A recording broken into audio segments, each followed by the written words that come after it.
I have multiple drinks. I don't intend to get drunk. I'm taking the edge off. Yesterday I had a terrible headache all day. And this morning I woke up and I've got the swollen nymph. Swollen nymphs. Nymph loads. They're nymph loads. Pfizer will do that. Pfizer will do that. Yeah, it's swollen up, and so I'm just taking the edge off just a little bit, right? Cool. So you're okay with the kids then, Oliver? I thought they were going to make a surprise appearance on the. No, they're in front of a film, so I think they're good. I am now going to go and check that they haven't, I don't know, trashed the television or something. 5 and 3, they're watching Deadpool. I hope not. Hopefully parental controls have kicked in. Sorry, go on. Did you say the digital babysitter or something was going to watch? Yeah. So what are they watching? I think they're watching one of the Cars movies on Disney Plus. That's what they look like they're watching. So I think it's fairly safe.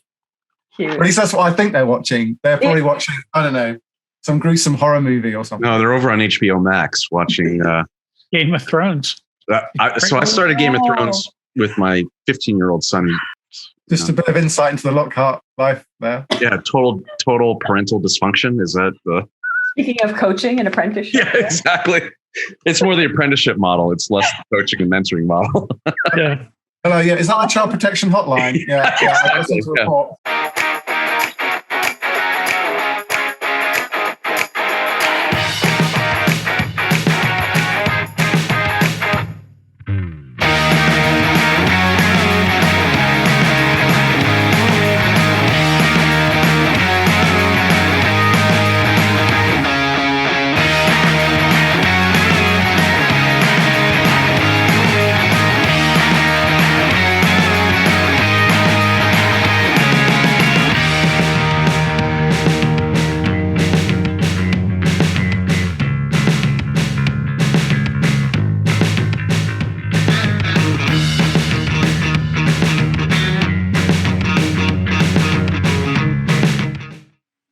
Welcome to another episode of Consultants Saying Things. I am Chris Lockhart and joined today by Oliver Cronk, Phil Yanov, and Whynde Kuehn. We're talking about coaching. We're talking about mentoring. We're talking about, all of those things that are related to that. I have sort of a philosophy on it. I think coaching as is being practiced in many places is kind of a bullshit endeavor in some areas. We'll bleep that out. But Oliver, I wanted to get your take on this topic and this thread, because I know we discussed it offline a little bit, and you've got a take on. I want to hear about. Yeah, thanks, Chris. It's one I'm particularly passionate about for a few reasons. But one of the big ones really is the positive experience I had of this as a teenager. And I think if it wasn't for just randomly finding someone who was just an expert in e-commerce, actually e-banking. So he was a really senior guy at a bank in the early days of online banking. And he was just really instrumental in me understanding some technologies that just leapfrogged me, really. Things like Linux and some other things that just sort of really propelled my learning and my understanding. But the trick he gave was he kind of asked me the right questions, like, where do you want to go and what do you want to do? And sort of unlocked different topics for me. And that's what I think the art of a good mentor or a good coach is, right? Is that there's someone who kind of doesn't just sort of blurt out stuff at you, doesn't just download their experience at you, but kind of really understands where you want to go and sort of, helps shape your journey, as it were. So it's not about creating a mini me. It's about enabling somebody. Is that right? I think it's tempting, isn't it, to go, I'm just going to create the next. That's where I failed. That's where I failed in all of my coaching approaches. Well, you've got to kind of park the ego, haven't you? It's difficult because you almost want to spell things out to people. But one of the things I think I've learned from coaching people and mentoring people is, and obviously we'll get into the difference of those two things in a bit, I'm sure, is this kind of, you've got to allow people to fail themselves or go on the journey themselves, right? It's all too tempting to go, don't do this because I made that mistake back in 1995. But you've kind of just got to give people some direction and then allow them to kind of work some things out for themselves. Because I think, learning styles are interesting, aren't they? But clearly, I think you learn best when you kind of experience something yourself. And I think the art of a good coach is someone who kind of, like I say, sets you on the right path, gives you some pointers, and then is someone who you can kind of go back to and say, hey, I've tried this, but this didn't really work for me. And then it's kind of that feedback loop, really. I think that's what a good coaching sort of relationship is for me, is that feedback loop. Oliver, was it a formal or informal? And was it structured or unstructured? Talk to us about what that looked like and why that worked for you. So for my first experience of this, as I was describing earlier, just before I went to university, it was very much informal, very much unstructured. Well, I don't know if my friend at the time had a structure in mind. Clearly, he'd also trained other people in his corporate life, but it was very unstructured. And I think he just sort of looked at what I found interesting and sort of fed my enthusiasm, really. But I think more recently, when I have been mentoring people, I've very much tried to structure it, because I'm conscious that, particularly in busy lives, busy consulting lives, you've got maybe half an hour or an hour, once a fortnight, whatever it is. How do we get the best value out of this time? For me, has generally been to say to the mentee, what do you want to get out of this? We can talk about a range of different things, but what are your goals? Either what are your career goals, or what are your knowledge kind of goals? What is it you're looking to do? And let's focus in on that agenda, because otherwise, you guys know me, I go all over the place, right? So keep me focused. What do you want? What topic areas? What are your goals? But yeah, I know what you're saying. Sometimes unstructured can be great because you can go anywhere, but at the same time, there's a danger you don't sort of stick on the track that perhaps you originally intended. Yeah, as a young consultant, when I was first starting out, and there's the sort of the mandatory, you will have a coach, and this person will coach you, right? And it was often like, well, what do you want to do? And it's like, I want to make money and do important things, like I want to feel good about what I'm doing. I guess, Whynde, I was kind of wondering on your perspective, because I know you've been in consulting a really long time. And, if you're that young person coming in, why do you need a coach? Why do you need that mentorship relationship? Honestly, because isn't it going to just be forced on you anyway? Like, why should you go out and search for this? What does it matter? I have to say, I've become just a junkie around coaching and mentoring. I do a lot of it, individuals and groups, and I have a lot of coaching. I'm in, different organizations and work with individuals myself. So I am a big fan of this. And because of that perspective and those experiences, I feel like it's more important for younger consultants now than it has been, especially when I think about when I was a younger consultant. So very tactically, I think there's just learning how to do things, right? Because remember, coaching doesn't just have to be, hey, here's your career and here's where you want to be. Because I agree with you. It's like, I want to make money and I want to be good. I want to be a star, right? But there's, especially as you're shifting into different roles, coaching can be more tailored to learning skills or learning specific things. And I think if that's ever been more relevant, it's today, right? There's some roles or some digital roles that you're not going to learn this stuff in university. You have to learn by doing. So I think that's important.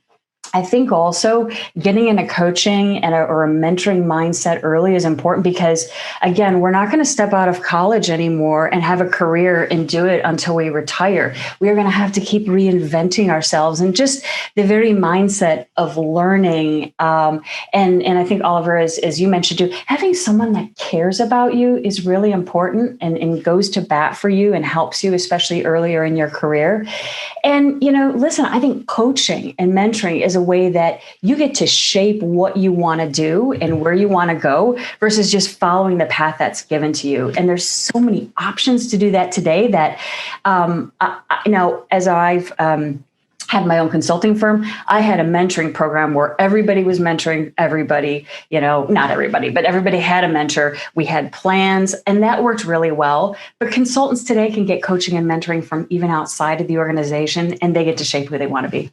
How much of it is just having, a good personal board, right, around you, rather than like, hey, be my mentor. It's just like, no, let's have a conversation about your career and how that worked, and having multiple people involved in that process.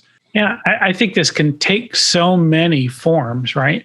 And the thing is, some people feel like, I think some people don't realize they need the help or they could benefit from the help, and some do. And some seek it out just sort of casually and informally from a whole bunch of people. Hey, I think today I'll talk to Chris about this, or I'll talk to Whynde, or ask Oliver about this thing. And it might be something like that. But there are other folks who said, you know what? I need the accountability component of this. I need someone that's going to look into my shadow. And for that, I got to get somebody who's just going to regularly ask me hard questions and make me kind of uncomfortable about where I am. Because if I don't have this regular bit of uncomfortableness in where I am, I will be here 20 years from today doing the same thing, not having learned, not having progressed. And I need someone to just ask me the questions that gets me moving. By the way, you do that to me, and I appreciate it. So thank you. Yeah, no, thanks. And and we've done it in various ways, right? Sometimes it's casual. It's occasionally been formal and scheduled and structured. But I mean, I think it's a thing that I like to do sort of naturally. But I've also got people that I hang around with regularly that they're saying, "Look, I just want to be in that space where you just scare me a little bit. You ask me questions and find out what am I up to and where are you headed?" And, they give me the permission. They ask me to come ask those questions, and we just make them uncomfortable and figure out what's next. So talk a little bit about the different types, right? Because there's like, hey, the kind of mentoring that you're talking about, like, I'm going to challenge you. I'm going to constantly keep you accountable, right? To the things that you said you were going to do. There's career mentoring. Like, you should cozy up to this partner because, he's a rainmaker and, that's how you get advanced. I mean, it's how it works, right? I think, and of course, Whynde started it out, right? She just mentioned that what I think is that spectrum, right? I mean, it could be on one side, just life coaching. Like, how do I not have my life fall apart while I'm doing this, right?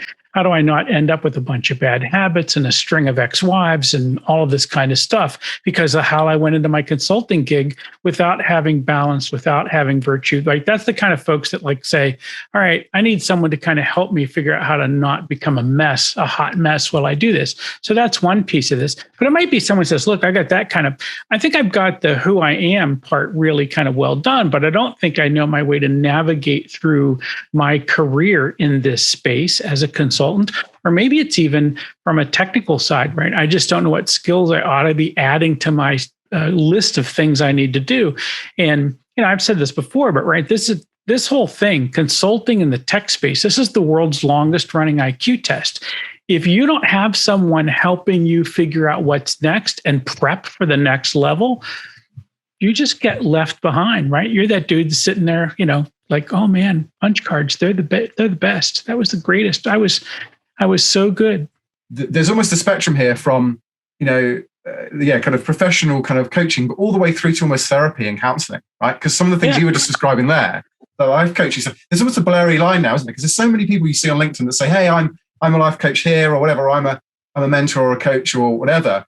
And then you have people that do therapy and you do counseling. And I think it's really interesting to see now the more acceptance of the fact that, I actually need some help. So I'm going to go and get some specialist help in that area. Let's split that for just a second, because I think that's important. And I think some coaches don't realize that they're not supposed to be therapists and they kind of get into that space, right? But, if you're suicidal, if you're having real depression problems, et cetera, that's clinical, right? That's where you bring in a psychologist, you bring in a psychiatrist, you may need meds, but you certainly need professional counseling. You do not need to go down to your local whatever and pick up a coach for that. That's not the right thing, right? Those are professionals that are in that space to be therapeutic in that particular setting. Medically trained, et cetera, right? And of course, I know you guys in the UK, it's different the way we do it, but the thing is, that's one group of cats. And if you need that help, if you're listening to our voices and you feel like you need that help, go get that help. We're not talking about any of that today, right? What we're talking about, people are trying to figure out, how do I take the next step in my career? That is, I am capable and whole, but I'm trying to figure out what the next step of this thing is. And I'm looking for someone to help me figure that out.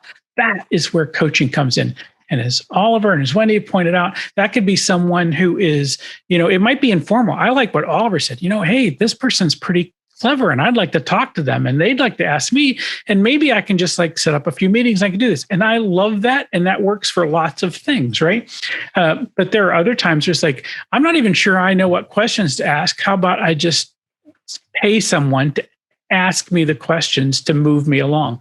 And I think you can find that is also a whole relationship. So, as Chris mentioned, we've done stuff that's just kind of casual. Hey, we're sitting around, we got a drink, we're having smokes, and just good questions come up. And the bad thing about being around me is it's kind of the way I entertain myself. I kind of like think of everybody as a puzzle, and I'm just trying to think about what to take for them to pull them to the next level. So you buy me a drink or a cigar and we just sit and talk, and I just ask questions because I'm curious. I just think it's fun. And that's a thing I would do. On the other hand, there are people who write me a check every month and we sit down and we sit this in a group and we actually have a very formalized conversation around the same sort of thing. And you just got to figure out what that is for you. But I like, if Oliver can figure out a group of people or anyone can figure out a group of people that it's just like, I like them because I think they ask me good questions, then hang out with them and figure out and get as much out of that as you can. By the way, I should point out that about 5 years ago, it was exactly that scenario. We were sitting at a local cigar bar, having a cigar, and you looked at me and you said, all that stuff you're writing about and putting on blog posts and writing the book, you should have a podcast about that kind of stuff. Nice. And what did I do? I made myself work. What I heard is, what I heard is I got to write you a check, is I think what One thing that's occurring to me as we all speak here too, is there's a mindset in this that you could become really open, whether it's formal or informal. And I think, back to your question too, Chris, on youth, it's like embrace that openness to keep growing and asking those hard questions. And by the way, Oliver, I loved your point around what I'm going to say, the matching, right? The matchmaking. So if it is more formal, there are even platforms that consulting companies use to match people. And I'm sure this exists, but what if there were platforms we could use, across organizational boundaries to really tap into the best people to get mentoring and coaching from? But no, I really like what you're sort of describing, Whynde, as there's some way of almost sort of flagging, hey, I quite like to get support on this and I can offer this. So some sort of kind of mentoring exchange. Maybe we've just invented a new online business. TM. Right here. Trademark. It's just the mentoring exchange. Chain. I don't know. We'll come up with a word. But no, I think, but on that point, right, Oliver, what you just said is like common ground, right? Like LinkedIn is too diverse and broad, right? And you all get those like, hey, I can help you with a video animation for your marketing or whatever. And it's like, where's this coming from? Right. Or it's the modern equivalent of junk mail, right? But I think that common experience, right? And I think that's, my sort of glib take at the beginning that, as it's done sort of in certainly the big four in large strategy MBB consulting firms, right? To name a few, it's kind of pro forma, right? It's sort of like, you will be coached and you will coach and this is how you do it, right? And without that sort of like, well, when it's done badly, if I'll give you a real experience. I was paired with someone as a mentor, and they were not even in my practice.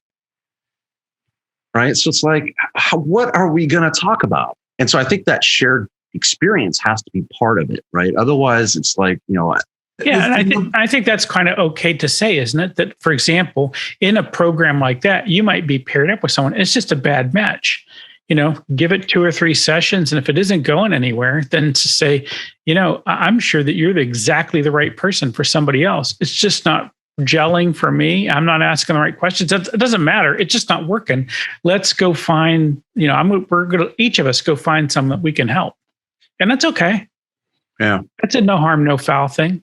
Oliver, you were at one of the aforementioned companies and now you're not, right? And so the question would be, what do you see as the difference? It's interesting actually, because I was literally catching up with a manager going to senior manager grade person from that world this week. And she reached out to me for some advice, and it was interesting because it was actually more about the kind of mechanics and the process of the organization. Like some of these organizations and big corporates, as we all know, have some pretty convoluted processes, right? So just to onboard like a project or a new client or to do kind of conflict checks and various things like that, can be an absolute nightmare. So actually, some of those mentoring things, often in a Big Four, there's something to talk about regardless of whether there's any synergy on the subject matter expertise sort of side. Because often it's like, God, you've done these project setups before. Talk to me about the sort of 25 steps and where the kind of minefield is and where's the big sort of trapdoor of doom that I need to kind of avoid. So I think in large organizations like that, there's a number of different dimensions, right? It could be, how do I navigate the firm? How do I go from, senior consultant to manager or manager to senior manager? Or I think the hardest one, by the way, is probably director to partner. There's a graveyard there of many people who have tried to make that transition and have fallen through the trapdoor. So industry to industry, they've fallen through the trapdoor to industry. Maybe to a software company. Who knows? The French word is oubliette, a place of forgetting. They're dropped through, never to be seen again. But I think it's interesting because we were prepping for this as well. We were also talking about apprenticeships, right? So I think there is almost this there's different sort of courses for horses for courses, isn't there? And I think there's the sort of how do you get sort of ramped up? How do you get your kind of consulting journey started as a new graduate or a new hire into the firm? Because actually experienced hires is probably one of the hardest transitions as well into the firm. So there's often sort of mentorship programs for experienced hires with people that have been at the firm perhaps more of their career to kind of help people really get their head around the engagement model, billing, chargeable hours, all that sort of different mindset that if you've been in industry, you just, and you're now an experienced hire because you've been brought in because you know about, regulation XYZ.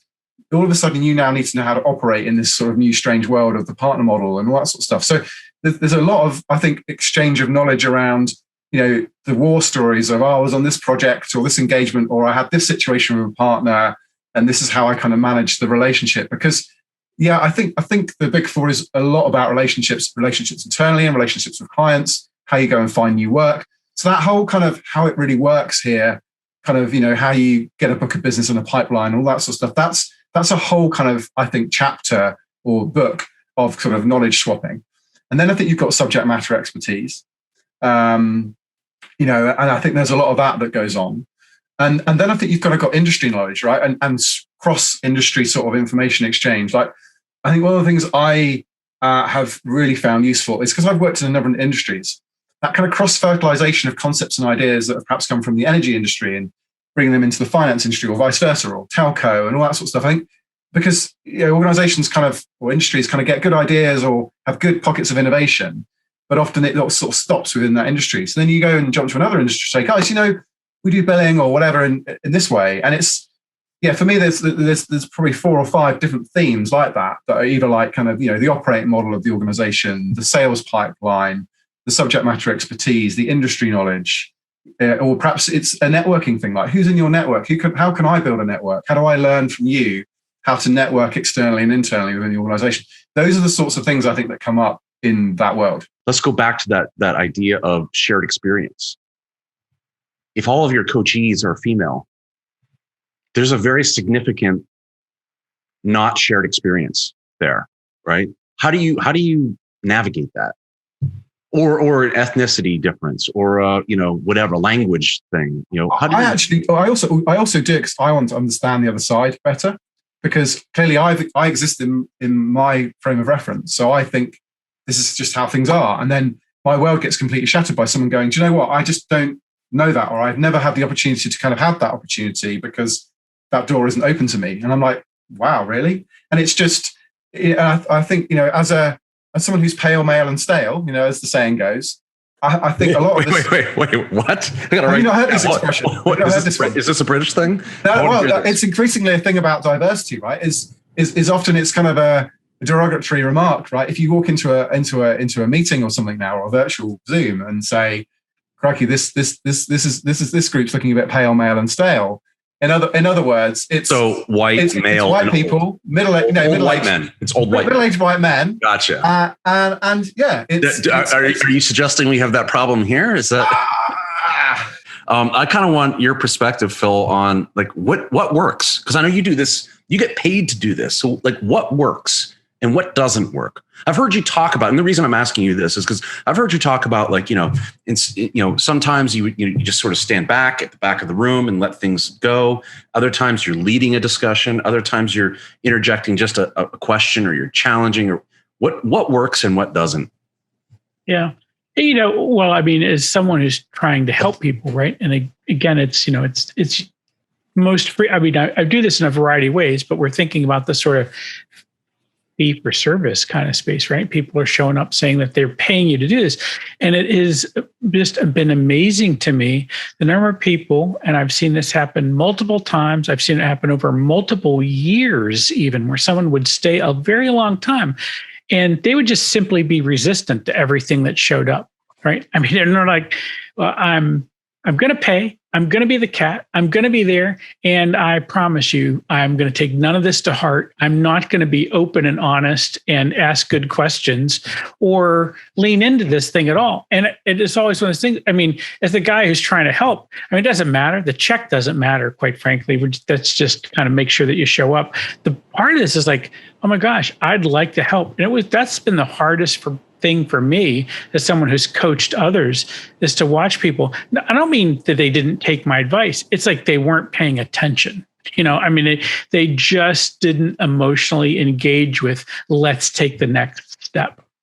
I think that's sorry, Phil. I think there is a degree of, and I don't want to sort of stereotype certain generations, but I think there is a degree of, I know it all and I don't need your help, and I'm just here because someone's told me I have to be. I have experienced that as well, right? Like people that just aren't, I think you need to be in the right sort of frame of mind to want to absorb other people's experiences. Otherwise it's you're not going to get the value out of it, right? You need to have that sort of open mindset, growth mindset, right? Yeah. I think a lot of times, as we seek out coaching, we kind of admit to ourselves, perhaps we have a problem, but we don't really admit that we're going to have to change to make that go away, right?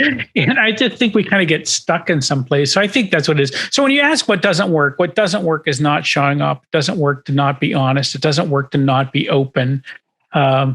This is a lean forward kind of activity.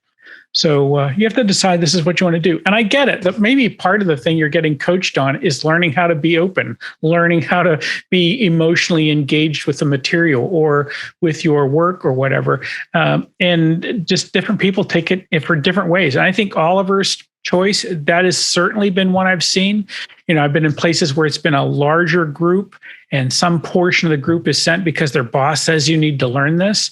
That's terrible. Just terrible, right? I mean, only some small percentage get it. But I've been in rooms where, I'm the one teaching, this cat's writing me a check and he still doesn't show up for this thing. I mean, he's just mentally disengaged. And it doesn't matter what kind of questions you're asking, he's just not leaning in, not saying, okay, maybe I need to take this to heart. But on the other hand, I've had some just truly remarkable folks come through our conversations and make some great changes. And it is so rewarding. I mean, even this past week, I got a note from someone I hadn't heard from in years who said, hey, by the way, in 2010, you told me this, I took it to heart and I went and did this and now I'm here. And I'm like, man, that just made my day. Thank you. I appreciate that. It's the nicest thing I've heard all week. So, some will, some won't. And you just have to live with that, right? My opportunity to bring up dichotomy of control here, right? I mean, I have control over some things and I don't have control over other things. I have control over me being virtuous, me being useful and trying to be helpful to people. I don't have control over whether they listen or not. And that's the best I can do. Thank you for the shout out to the Stoic Society. Epictetus to the rescue.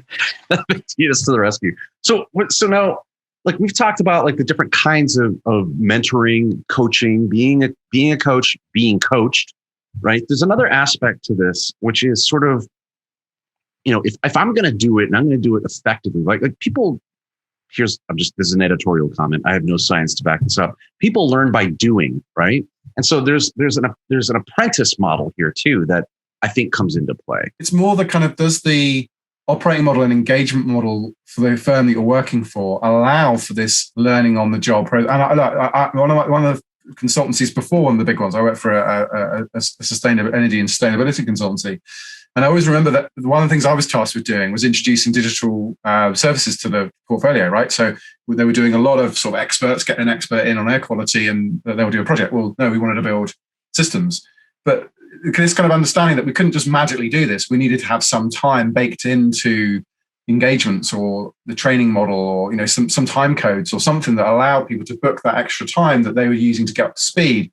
That can actually be a real problem when you've got a really highly optimized cost model that just wants everyone billing their hours to client projects, and there is no room for overhead. Like I remember the kind of almost negative impact of anything that was viewed as an overhead at this organization. Like it was like a dirty word, like overhead was a dirty word, like, training and all that sort of stuff that wasn't client billable.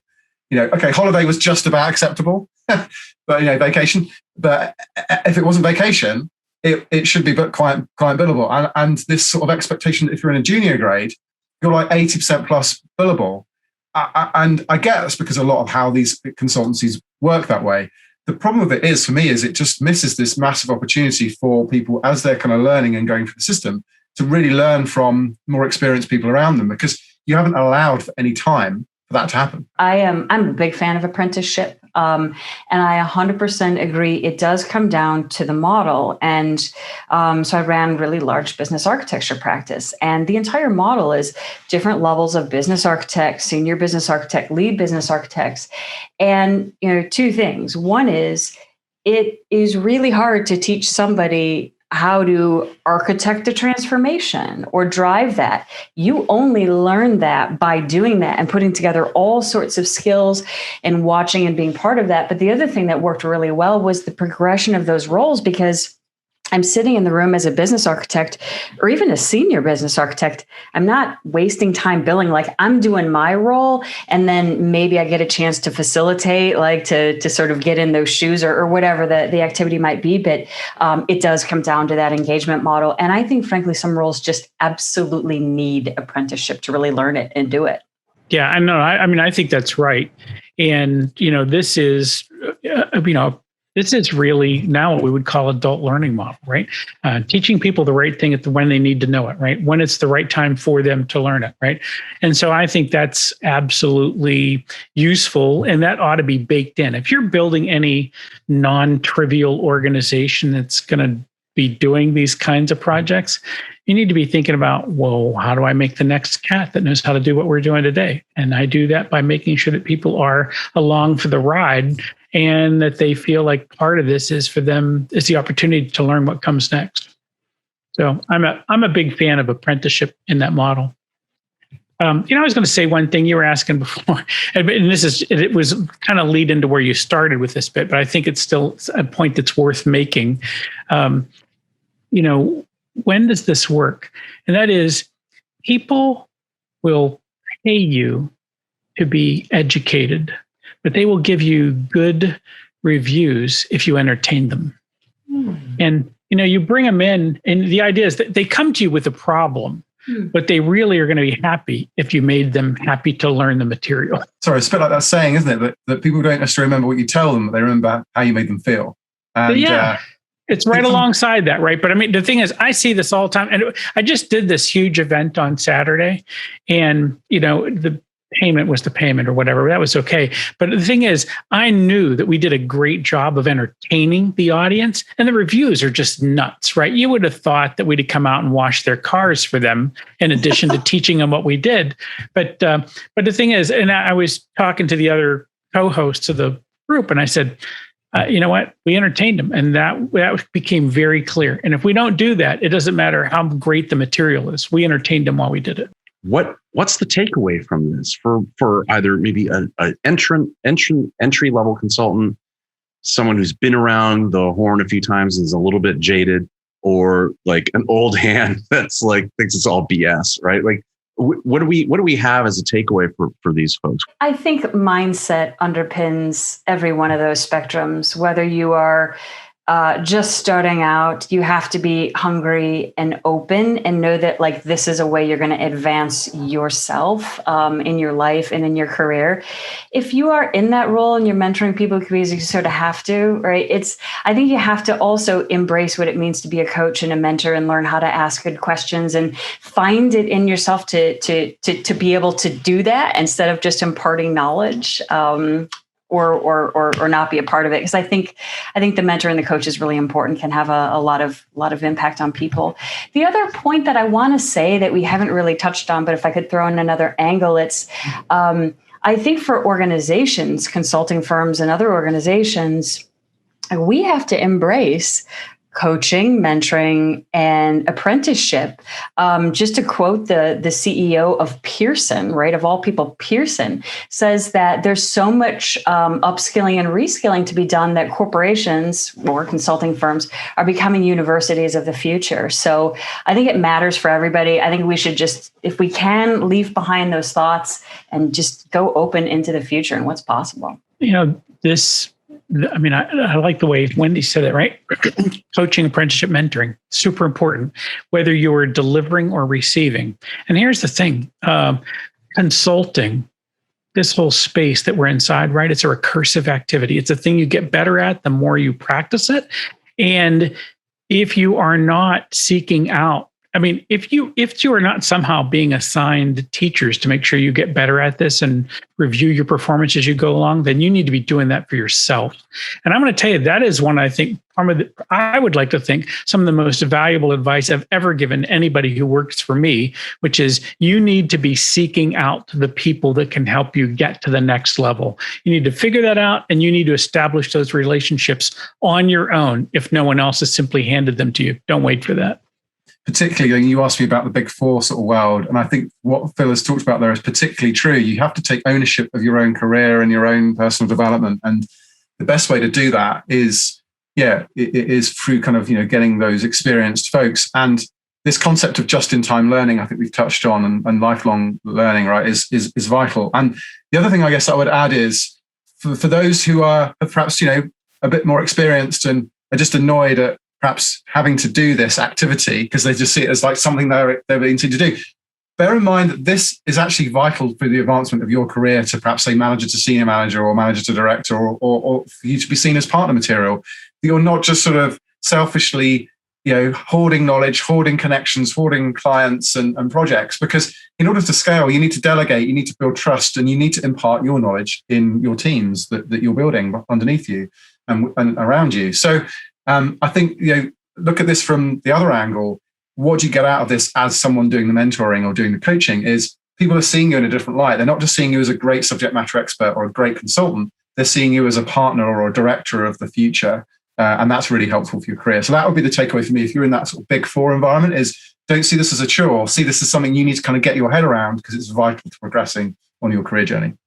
That's a great tip. I think my thought on it is, the best coaching experiences I have had, both giving and receiving, is with people that I was actually friends with, right? We had a common language about things, right? And, who better to hold your feet to the fire, right, than someone that actually understands you, right? And knows what your weaknesses are, as opposed to just sort of the, the monthly check-in with the, whomever, the senior partner that's assigned to be your, whatever, your career developer or something like that, right? And I think so, to the extent, right, that friendships are great places to find mentors. Obviously, not every friend, but I think it's a great resource. I think in a professional setting, if you work with people enough, they know how you work, they know what you do well, and they know what you don't do well, right? For it. So listen, I appreciate the time, everybody. Oliver Cronk, Phil Yanov, Whynde Kuehn. I'm Chris Lockhart. Thank you, everybody, for watching, and subscribe and like. Where's the bell? Is it up here? We're subscribe and like. Like and subscribe. Like and subscribe, comment, et cetera. Appreciate it. And, check out the website at consultantsayingthings.com, and appreciate it, guys. And we'll chat again soon. Super. That's soon.